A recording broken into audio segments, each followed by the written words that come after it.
Kembali lagi bersama kami pemirsa. Mas Edi, kalau tadi Prof. Hamdi mengatakan bahwa ada persepsi yang ingin coba dibangun oleh massa pendukung Pak Amin Rais.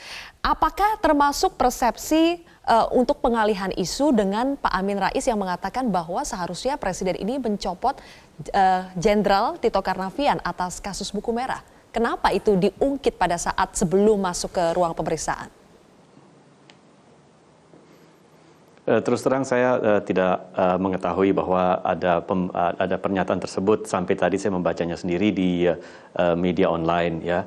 Jadi menurut saya tidak ada pada prinsipnya tidak ada rencana untuk melakukan pengalihan isu. Justru yang saya rasakan sekarang ini jangan-jangan, dan saya tetap mau bersikap husnuzon dalam hal ini, jangan-jangan kasus Ratna Sarumpait ini yang sudah bergulir selama 8 hari justru ini menjadi topik pengalihan isu ya terhadap isu-isu yang memang sekarang real di lapangan. Masalah penanganan bencana di Sulawesi Tengah yang belum optimal, masalah pelemahan rupiah yang berkelanjutan, dan pada hari ini masalah kenaikan premium yang dinyatakan akan naik tetapi kemudian dinyatakan batal. Jadi hal-hal tersebut menurut saya tidak bisa kita nyatakan objektif ya, karena dilihat dari sudut pandang yang berbeda gitu. Oke, dan kalau tadi kita sampai saya meminjam tadi kata-kata Prof. Pengalihan isunya di situ. Saya ingin minta tanggapan dari Bang Karding. Ya, saya sejak awal kemarin berpendapat bahwa sebenarnya pemanggilan terhadap Pak Amin Rais adalah peristiwa hukum biasa. Dan itu wajar dilakukan oleh polisi karena mungkin diduga ada paling tidak bisa dijadikan saksi. Ya, jadi kan kasus Ratna ini tidak berdiri sendiri dalam konteks politik, persepsi itu tidak berdiri sendiri. Kalau hukumnya tentu saya tidak tahu karena itu urusan polisi. Saya juga berpandangan bahwa polisi ini di Indonesia ini sangat profesional, independen. Nah, prinsip hukum yang kita laksanakan itu adalah polisi itu netral dan tidak berpihak dalam urusan hukum kecuali bukti hukum. Nah, jadi sebenarnya sekelas Pak Amin Rais justru harus memberikan contoh yang baik. Contoh yang baik itu artinya jangan sampai ada kesan bahwa institusi penegak hukum ini ditekan dengan membawa pasukan. Kenapa saya bilang begitu? Apalagi pilihan-pilihan isu yang dibangun yang mengiringi Pak Amin Rais ini kan ada beberapa hal. Yang pertama soal mau dibongkar kasus tertentu, kasus korupsi besar, ya toh. Yang kedua soal Pak Tito harus mundur, minta pada Pak Jokowi. Yang ketiga label 212. Ini artinya apa? Memang saya lihat pemanggilan ini sengaja dibumbui dengan berbagai isu-isu politik penting. Istilahnya itu counterbalik lah kira-kira ini. Kalau tadi Mas Edi mengatakan mungkin justru pihak sini yang menjalankan isu. Dengan pilihan isu 212 akan mengawal, kemudian isu soal korupsi yang mau dibongkar, kemudian apalagi satu tadi soal BBM. Menurut saya justru saya melihat bahwa teman-teman ini secara tidak langsung telah memperpanjang isu Ratna ini. Sebenarnya masalah Ratna ini udah selesai dihukum aja udah. Kita nggak usah lagi ikut komentar soal apa, itu urusan hukum lah.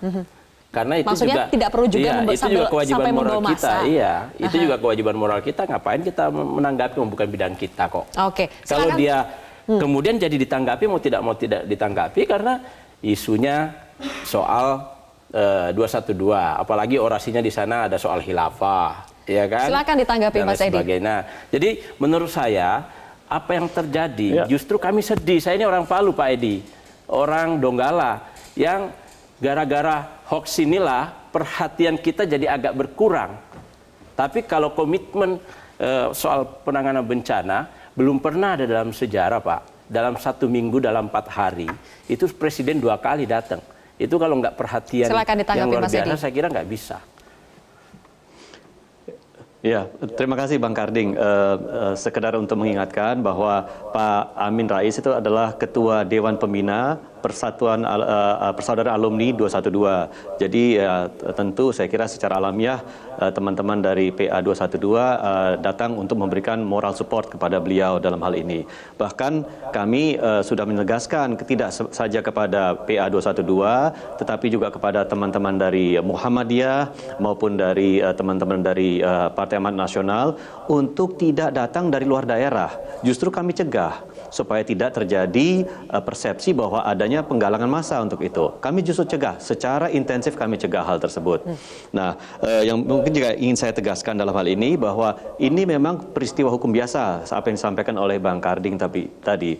Tetapi kalau ini peristiwa hukum biasa, logika hukum yang dipergunakan itu menurut saya tidak biasa, tidak lazim. Karena bagaimanapun juga Pak Amin, Pak Prabowo dan kawan-kawan adalah pihak yang menanggapi sesuatu yang diklaim adalah penganiayaan, hanya memberikan tanggapan saja. Dan ini tanggapan adalah tanggapan yang sangat wajar, sangat waras, dan dari aspek kemanusiaan semua orang pun akan melakukan hal yang sama. Baik. Saya pikir itu yang mungkin Bang Karding boleh menanggapinya, tapi kita harus jeda terlebih dahulu ya. Mas Edi, kita harus jeda terlebih dahulu. Pemirsa, kami akan kembali setelah jeda berikut ini.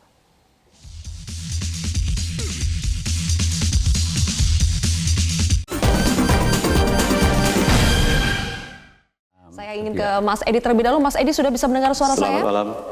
Oke, Mas Edi, pertama kita akan menyoroti pemeriksaan Amin Rais hari ini. Mengapa sampai harus ada aksi kawal massa pada pemeriksaan Amin Rais hari ini?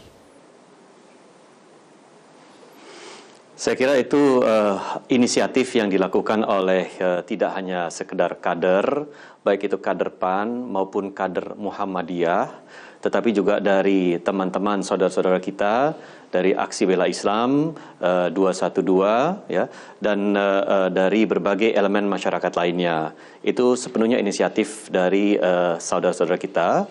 Ditambah lagi ya itu merupakan suatu bentuk solidaritas ya dan support moral yang diberikan kepada Pak Amin yang menjalani pemeriksaan atas pertimbangan bahwa pemeriksaan yang dilakukan atas Pak Amin tentu menimbulkan sejumlah pertanyaan. Ya, kekhawatirannya adalah jangan sampai masalah yang sepenuhnya hukum ini menjadi sesuatu hal yang kemudian dipolitisasi. Tapi Mas Edi, saya ingin putarkan, ini ada reaksi dari netizen atas pemeriksaan kasus Ratna Sarumpait dengan saksi Amin Rais hari ini. Saya putarkan.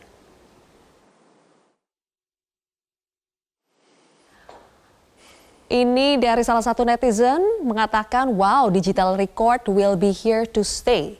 Hashtag Amin Rais, kemudian hashtagnya Amin dosamu banyak. Kemudian ada lagi pakai dikawal, penakut ya, seorang politisi mengambil sikap yang bijak dan taat hukum memberi contoh yang baik bukan dengan membuat statement yang kontroversial. Oke. Ada lagi orang cuma diperiksa pakai bawa teman banyak betul, dagelan. Tanggapan Anda, Mas Edi? Ya, ini 3 di antara mungkin sejumlah masukan dari netizen, cuitan dari netizen yang menyatakan hal yang negatif. Tetapi kalau kita lihat juga di alam maya, di Twitter dan di media sosial lainnya banyak juga dukungan terhadap Pak Amin Rais, dukungan terhadap pemeriksaan yang melatar belakangi kehadiran Pak Amin Rais di Polda pada hari ini.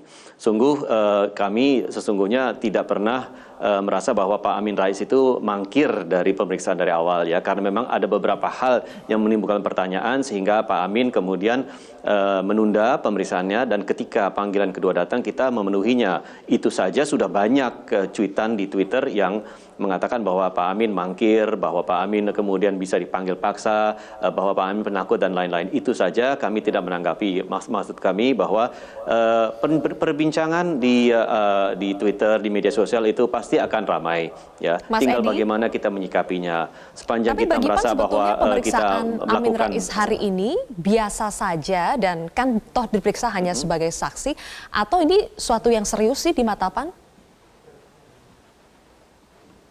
Kalau dari aspek pemeriksaan sebagai saksi menurut saya itu halnya lumrah saja ya. Tetapi ya latar belakang dari pemeriksaan itu kan menjadi pertanyaan dari aspek logika berpikir secara rasional ya. Karena pertama yang berbohong adalah si Fulan. Fulan sudah mengaku ya. Sementara Pak Amin dalam hal ini bersama kawan-kawan Pak Prabowo dan lain-lain justru membela seseorang yang menyatakan diri dianiaya tetapi kemudian ternyata berbohong.